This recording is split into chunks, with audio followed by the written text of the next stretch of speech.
Hello friends welcome to technical GS channels. तो आज आपनलोকৰ মাজত নতুন এটা ভিডিও লৈ আহিছো যিসকলে এই অনলাইনত এপ্লাইত কাম কৰে তেওঁলোকৰ বাবে ভিডিওটো অতি গুৰুত্বপূৰ্ণ কিয়নো তেওঁলোকে মোবাইলেদি কেনেকৈ ফটো ডকুমেন্টস অনলাইন এপ্লিকেশনত আবেদন কৰিব পাৰিব আপলোড কৰিব পাৰিব কেবি ৰিচাইজ মিলাই এই সকলোবিলাক তথ্য এ টু জেড আপোনালোকৰ মাজত দেখাই দি আছো। সো বলক আমি ভিডিওটো আৰম্ভ কৰো।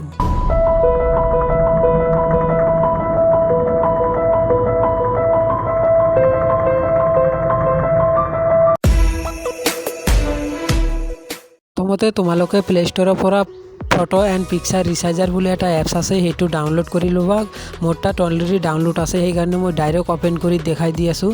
তো ইয়াতে ওপেন কৰিছোঁ। তাৰপিছত তোমালোকে প্ৰথম পেজত দেখিছে সিলেক্টেড ফটো বুলি ইয়াতে সিলেক্ট ফটো বুলি ইয়াতে ক্লিক কৰি দিবা। ক্লিক কৰাৰ পিছত তোমালোকৰ ফাইলত যি photo important documents signature photo যি আছে সব ওলাই আহিব। ওলোৱাৰ পিছত তোমালোকৰ যিটো ইম্পৰ্টেণ্ট সেইটো তোমালোকে সিলেক্ট কৰি ল'বা। মোৰ ইয়াতে এখন ফটো সিলেক্ট কৰি লৈ আছোঁ। ফটোটো সিলেক্ট কৰি দিছোঁ। কৰাৰ পিছত তেনেকুৱা ধৰণৰ আহিছে আৰু তোমালোকে এইটো তলত যে দেখিছে কাৰ্চিনৰ দৰে ৰিচাইজ বুলি অপশ্যন ইয়াতে ক্লিক কৰি দিবা। মই ক্লিক কৰি দি আছোঁ। ক্লিক কৰাৰ পিছত এনেকুৱা ধৰণৰ আহিছে সিলেক্টেড ডমিনেশ্যনছ। তো ইয়াতে তোমালোকে দেখিছা কাষ্টম বুলি এটা অপশ্যন আছে। কাষ্টমত তোমালোকে ক্লিক কৰিবা। মই ক্লিক কৰি দিছোঁ। ক্লিক কৰাৰ পিছত এনেকুৱা ধৰণৰ ৱেইট ইনটু হাইট আছে। তো মই প্ৰথমতে ৱেইটটো লিখি আছোঁ। ৱেইটটো লিখাৰ পিছত মই হাইটটো লিখি দিম। এইবাৰ হাইটটো লিখি দি আছোঁ। তো হাইটটো মই লিখি দিলোঁ। ইয়াতে দিয়াৰ পিছত তোমালোকে অ'কে কৰি দিবা। অ'কে কৰাৰ পিছত এনেকুৱা ধৰণৰ ধুনীয়া এটা কেবি থকা পিকচাৰ ওলাই আহিছে। তো এইটো পিকচাৰে তোমালোকে অনলাইনত আপলোড দিবলৈ বহুত সুবিধা হয়, কোনো ৰিমুভ নামাৰে। তো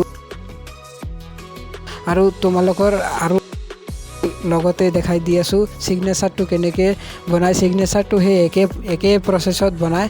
তো ইয়াতে মই সিগনেচাৰটো সিলেক্ট কৰি লৈছোঁ। সিলেক্ট কৰাৰ পিছত ৰিচাইজত মাৰি এনেকুৱা কাষ্টম তোমালোকৰ যিমান খোজে ফাইলত সিমানে ইয়াতে তোমালোকে নাম্বাৰকেইটা বহাই দি কাষ্টমত ক্লিক কৰি ইয়াতে সিলেক্ট কৰি ল'বা। ৱেইটটো সিলেক্ট কৰাৰ পিছত এনেকুৱা ধৰণৰ মই প্ৰথমতে সিলেক্ট কৰি দি আছোঁ।